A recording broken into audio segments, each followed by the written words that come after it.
Social মিডিয়ার দৌলতে অনেক মানুষই জনপ্রিয়তার শীর্ষে পৌঁছেছেন, আবার সেই সোশ্যাল মিডিয়ার দাপটেই বহু মানুষ কটাক্ষের শিকার হয়ে থাকেন, জনপ্রিয়তা হারিয়ে কোণঠাসা হয়ে ওঠেন অনেকে। তেমনই উদাহরণ ভুবন বাদ্যকার। সোশ্যাল মিডিয়ায় কাঁচা বাদাম গান গেয়ে যিনি রাতারাতি ভাইরাল হয়েছিলেন, কিন্তু সেই আবার নিজের পুরনো জীবনে ফিরতে হলো বাদাম কাকুকে। গ্রামে গ্রামে ঘুরে কাঁচা বাদাম বিক্রি করে জীবিকা নির্বাহ করতেন বীরভূমের দুবরাজপুরের কুড়ালজুড়ি গ্রামের ভুবন বাদ্যকারকে।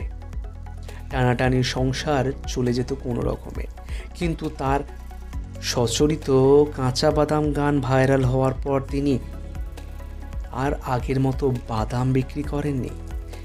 তিনি রাতারাতি হয়ে গিয়েছিলেন স্টার, পরিচিতি পেয়েছিলেন গোটা দেশবাসীর কাছে। আসে কাঁচা বাদামের রিমিক্স ভার্সন, আরও জনপ্রিয় হন ভুবন বাদ্যকর।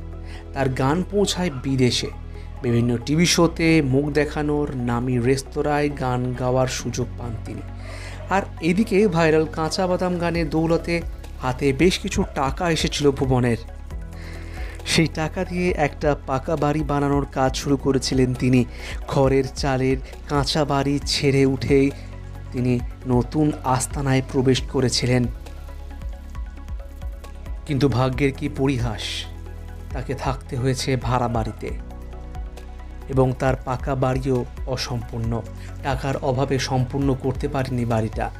এদিকে হাতে কোনো কাজ নেই ভুবন বাদ্যকারের, ছেলের সামান্য রোজগারেই চলছে সংসার। এদিকে নিজের সৃষ্টি কাঁচা বাদামের ওপর থেকেই অধিকার হারিয়েছেন ভুবন। তাকে ঠকিয়ে কপিরাইট কেড়ে নেওয়ার অভিযোগও তিনি উঠিয়েছিলেন অনেকবার, এমনকি পুলিশের দ্বারস্থও হয়েছেন, কিন্তু কোনো লাভ হয়নি। তাই এখন তিনি পরিস্থিতিতে পড়েছেন যেখানে তাকে আবার পুরনো অবস্থায় ফিরতে বাধ্য হয়েছেন তিনি। এবার থেকে আবার বাদাম বিক্রি করবেন কি ভুবন বাদ্যকর? তবে এবার কাঁচা বাদাম নয়, ভাজা বাদাম বিক্রি করতে চাইছেন তিনি। তবে গ্রামে গ্রামে ঘুরে নয়, বাড়িতেই বাদাম ভেজে বিক্রি করতে চান। যদিও ব্যবসার ইচ্ছা নেই ভুবনের কথায়, ঈশ্বর চাইলে আবার সব কিছু আগের মতোই হয়ে উঠবে।